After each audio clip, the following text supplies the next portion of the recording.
Okay, so what I've decided I'm going to do to try to make sure I keep these videos under 20 minutes, even 15 would be more ideal, is we're not going to read every verse in every section fully, because it might take me 10 minutes just to read the text.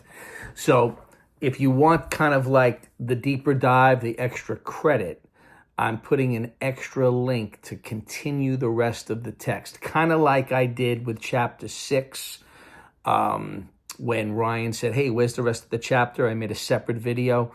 I'll do that as we continue to go through it, because again, I don't want these to be 30, 40-minute videos, but I also don't want to not go over all of the verses. So this is kind of like if you just wanted to watch the chapter 7, 1 through 24, the main idea, you're going to capture that. But if you want to get the fuller flavor by reading the rest of the chapter, by all means, you can do that. I hope that makes sense. So this is like an optional deeper dive kind of a video. And I think that allows the people that only want to invest that 15 minutes to just click on the summary one. And if you want to have a little more time and go for it, you can. Anyway, with that explanation, here's the rest of chapter 7. This is after Jesus is talking about his ultimate divine authority, and he challenges people, look beneath the surface so you can judge correctly. Jesus wants us to judge him correctly. He continues on, or John continues writing in verse 25. Some of the people who lived in Jerusalem started to ask each other, isn't this the man they are trying to kill? But he is here speaking in public, and they say nothing to him. Could our leaders possibly believe he is the Messiah? But how could he be? For we know where this man comes from. When the Messiah comes, he will simply appear. No one will know where he comes from. While Jesus was teaching in the temple, he called out, yes, you know me, and you know where I come from. But I'm not here on my own. The one who sent me is true, and you don't know him. But I know him, because I come from him, and he sent me to you.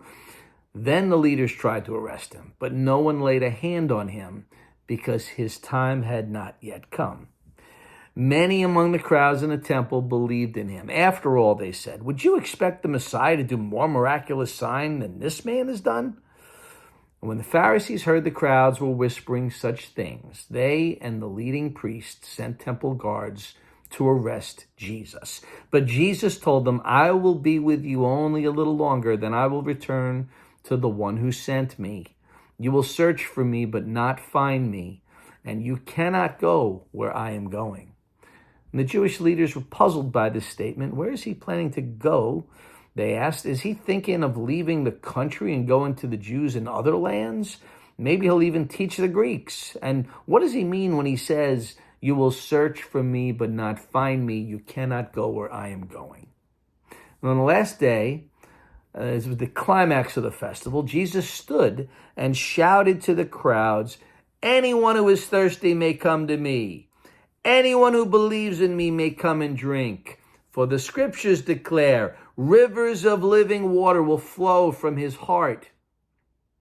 When the crowds heard him say this, some of them declared, surely this man is the prophet we've been expecting. Others said, he is the Messiah. Still others said, but he can't be. Will the Messiah come from Galilee? For the scriptures clearly state that the Messiah will be born in the royal line of David in Bethlehem, which it is, by the way, the village where King David was born. So the crowd was divided about him. Some even wanted to arrest him, but no one laid a hand on him because his time had not yet come. Then the temple guards returned without having arrested Jesus, and the leading priests and Pharisees demanded, why didn't you bring him in? We've never heard anyone speak like this, the guards responded. Have you been led astray too, the Pharisees mocked? Is there a single one of us rulers or Pharisees who believes in him?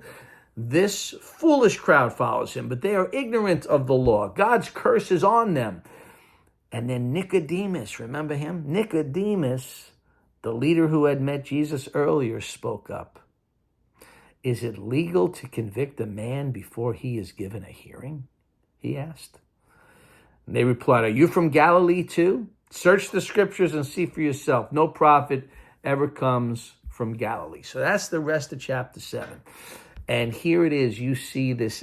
I love Nicodemus, right? You're going to see Nicodemus appear in other parts of the Gospels. Nicodemus has the courage to kind of say, hey, guys, when the Pharisees make this broad blanket claim, none of us believe in him. And Nicodemus kind of speaks out, maybe not as boldly as he'd like to, but in his own way, he's trying to give Jesus room, give Jesus space.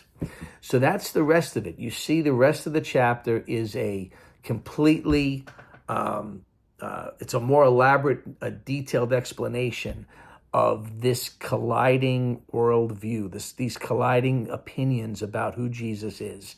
And it's Jesus basically not leaving room for this middle ground. It is Jesus calling people to believe and receive, and others calling people to make a choice.